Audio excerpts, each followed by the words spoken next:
We're going to be talking about geometric random variables today. So the last thing we covered were binomial random variables. These are similar, just with slightly different parameters. And I'll point those out as we go. All right, so a geometric setting, what you want to be focused on is what's here. That happens when we perform independent trials of the same chance process and record the number of trials it takes to get one success. So that's the key difference. Everything's almost the exact same as a binomial setting, except instead of a fixed number of trials, we're specifically interested in how many trials it takes before we get our first success.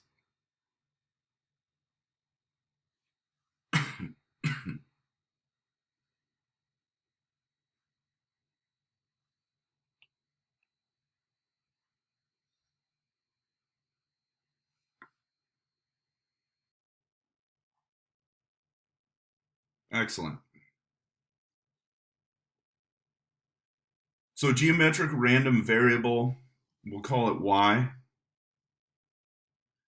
and the number of trials y that it takes to get a success in a geometric setting is what we refer to as a geometric random variable. We call the distribution itself a geometric distribution with parameter p. Here's the thing to keep in mind. So since we're interested in the number of trials that it takes to get a success, that slightly changes what the values of this variable are allowed to be. It has to start with 1, because it can't start with 0, because there can't be 0 trials until success. There has to be at least 1 trial for there to be a success.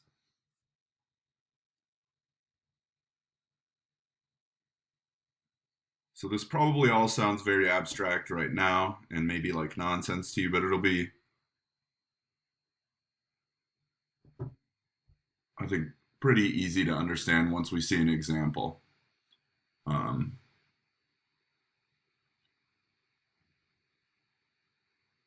All right, so just give me another hand up when you are done with this page.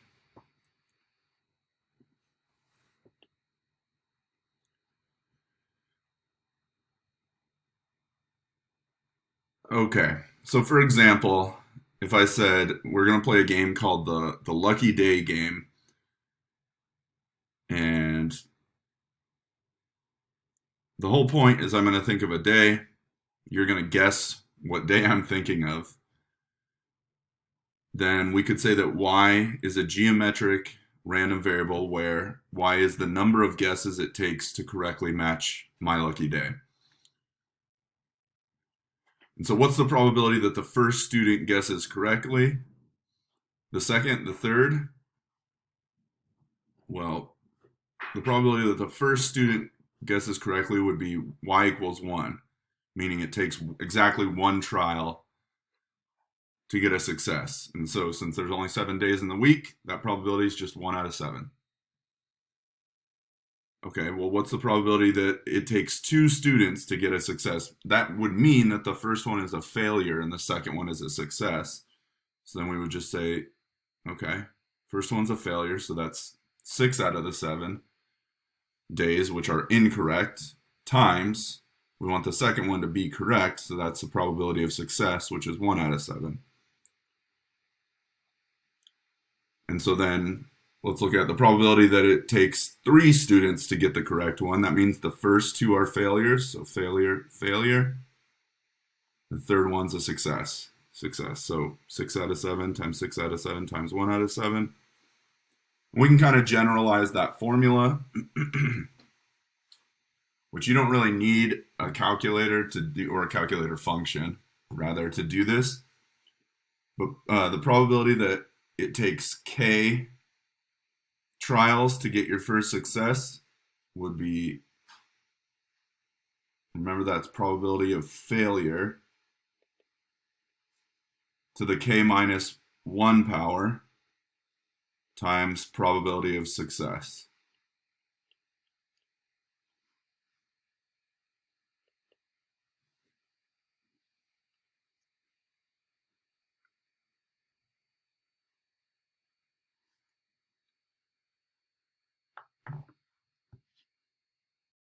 Okay.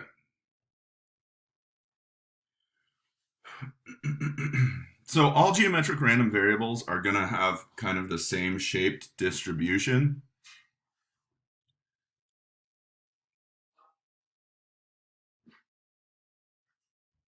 Which is going to be this right skew.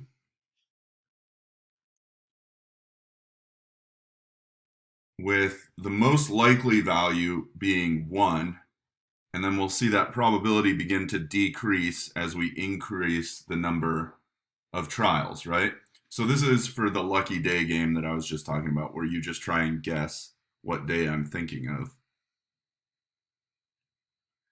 And so technically, there's an infinite number of values of any geometric random variable. Now, that's not really true for the lucky day game, because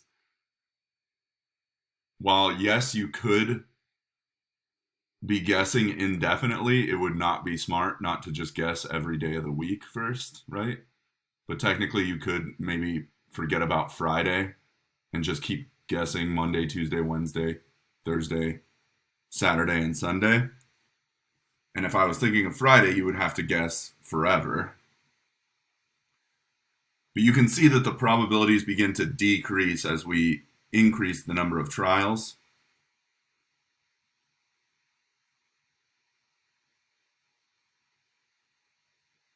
One thing you won't have to compute the standard deviation of a geometric random variable. You will have to compute the mean, and so you do want to write down this formula. The mean is kind of intuitive, so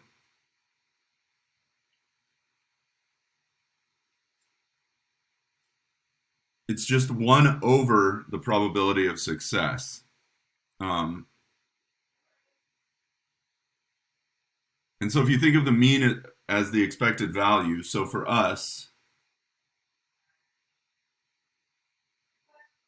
for the lucky day game, the mean is 1 over the probability of success. So the probability that you guess correctly is 1 out of 7. 1 over 7 is just 7. So the way to think of the mean is it's the expected value. So on average, how many trials would it take you to get your first success? Well, if the probability is 1 out of 7, you would probably guess that it would take about 7 trials for you to get a success.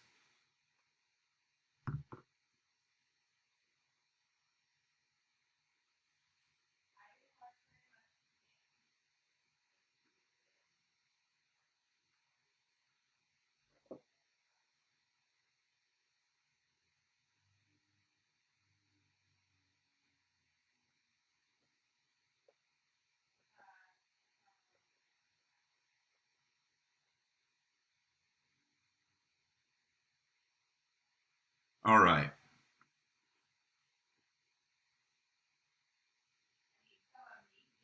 So let's actually do an example that we can all relate to. Monopoly. The way you get out of jail is to roll doubles. So suppose a player has to stay in jail until he or she rolls doubles. The probability of rolling doubles is 1 out of 6. So explain why this is a geometric setting. So we're going to go,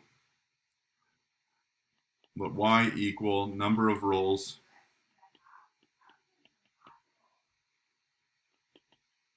to roll doubles.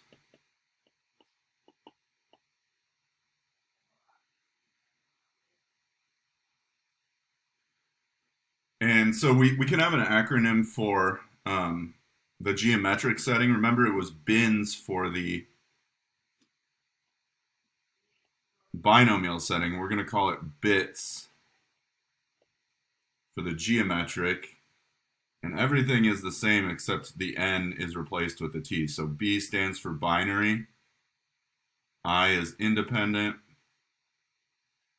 S is success, meaning the probability of success has to be the same for each trial.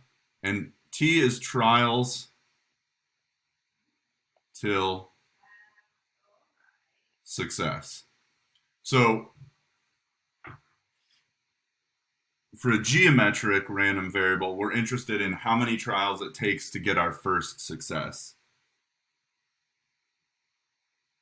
So yes, this is binary. because we can call a success, right, is doubles, and a failure state would be not doubles. We're rolling dice, so each roll is independent. We're interested in how many rolls it takes to roll our first set of doubles, because once we've done that, we're out of jail. And then the probability of success, P, is 1 out of 6.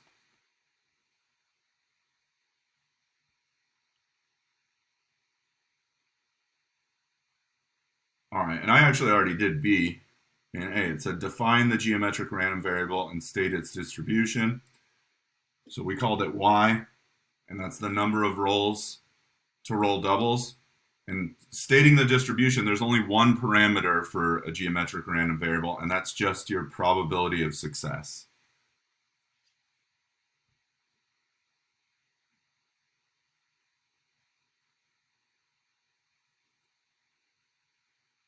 All right, find the probability that it takes exactly 3 rolls to get out of jail. So we would want the probability that Y is 3.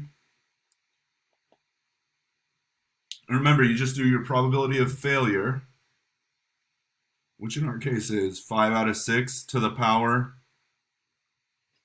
of the number of trials that are fails, right? So if we want 3 trials for our first success, that means 2 of them are failures. So I'm going to raise that to the second power, times the probability of success, and that's to the first power. You don't have to write first power there, but just to illustrate that our powers still add up to the number of trials that we're talking about.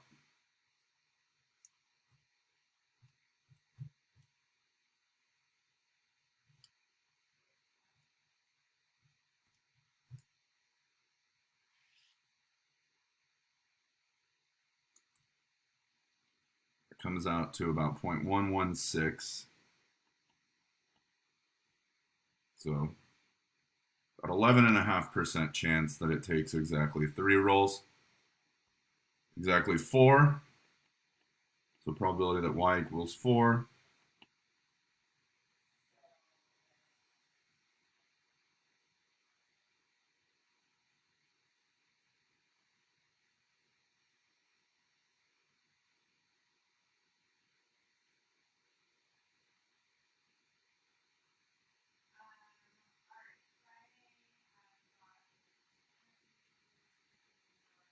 So we're going to do 5 out of 6 to the third. So that's 3 failure trials times 1 out of 6 to the first. So the last one is always the success. Pop that in the calculator.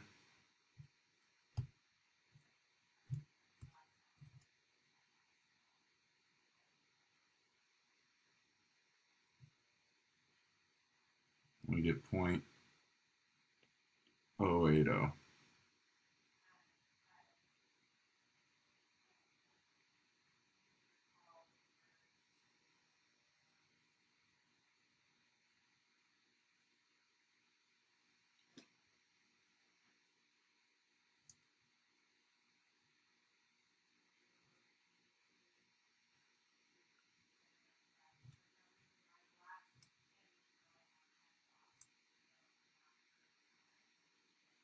All right, find the probability that it takes at most 3 rolls to get out of jail. So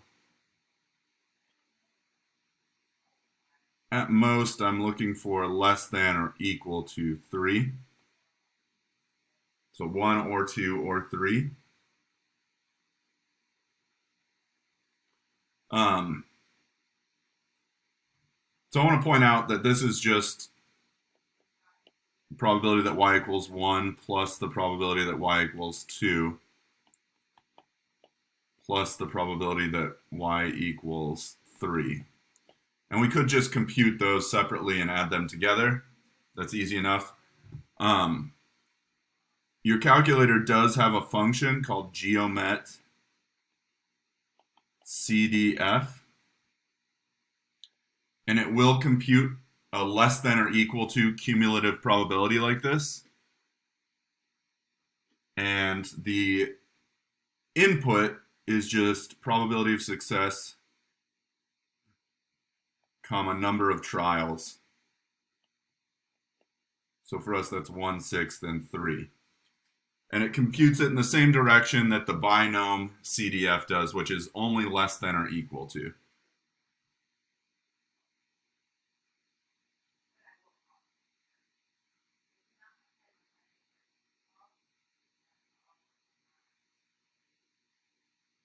So let me open my calculator. So while I don't think this particular example would take that long to just do by hand, I do want to show you just that function in your calculator, because if you have to calculate more than 3 and add them up, that's kind of a pain and a waste of time to do by hand.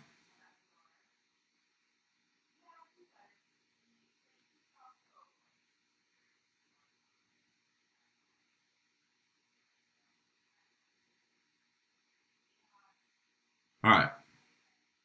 So it's going to be in the same menu, which is the distribution menu. It's way at the bottom. So if you just scroll up, that gets you to the very bottom, which GeoMet CDF is our last one. And again, it's just the probability of success and the X number of trials that you want as your boundary. If you have the older operating system, this is just the syntax. You would just do GeoMet CDF P, comma, number of trials. And there we go.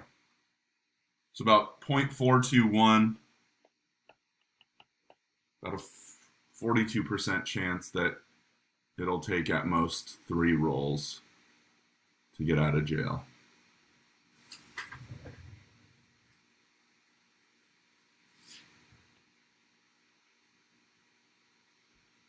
All right, on average, how many rolls should it take to escape jail in Monopoly? So on average, they're asking for the mean.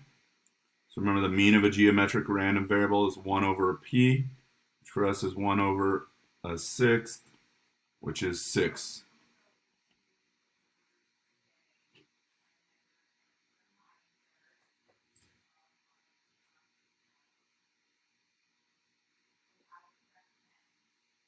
All right, what is the probability that it takes longer than average to escape jail?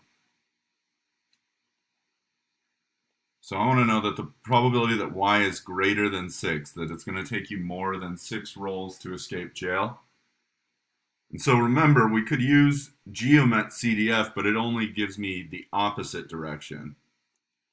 So I want to write this in terms of using the complement rule to write the probability in a less than or equal to inequality form. So this is going to be the same as 1 minus the probability that y is less than or equal to 5, right? So just to break this down to remind you, the 1 comes from any valid probability distribution. All the probabilities should add up to 1. And the reason I did less than or equal to 5 is because I want 5, 4, 3, 2, and 1. I want those probabilities out of there. And then if I do 1 minus that, that'll leave me with every other probability, which is strictly greater than 6. Actually, I just realized, I'm sorry. It's strictly greater than 6. So I want it to be not less than or equal to 5. I want it to be less than or equal to 6, because I also don't want to include 6. I just realized. All right. So this is, in my calculator, 1 minus GeoMet CDF. And then we'll just do probability of success 1/6. And the number of trials will be 6.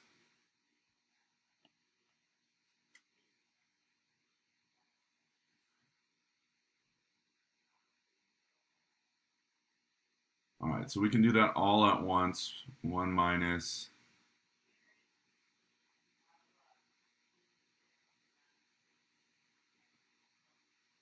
Change that to 6. There we go.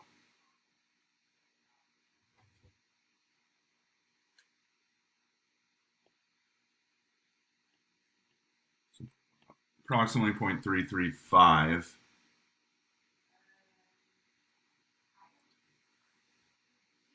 All right, so notice that there's only about a 33% chance that it's going to take us more than 6 rolls. So what does this tell us about the shape of the distribution? There is less area to the right of the mean, right? If it's a symmetric distribution, you're going to expect there to be a 50% probability to the right of the mean and a 50% probability to the left of the mean. But in our case, to the right of the mean, there's only 33.5% of the area. Therefore, the distribution must be right skewed.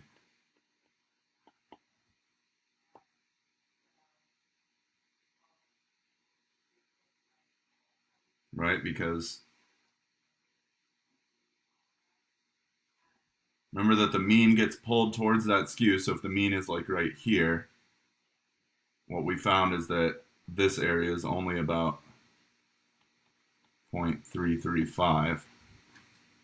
So there's more area to the left of the mean. Whereas in a symmetric distribution, it would be exactly 0.5 on both sides.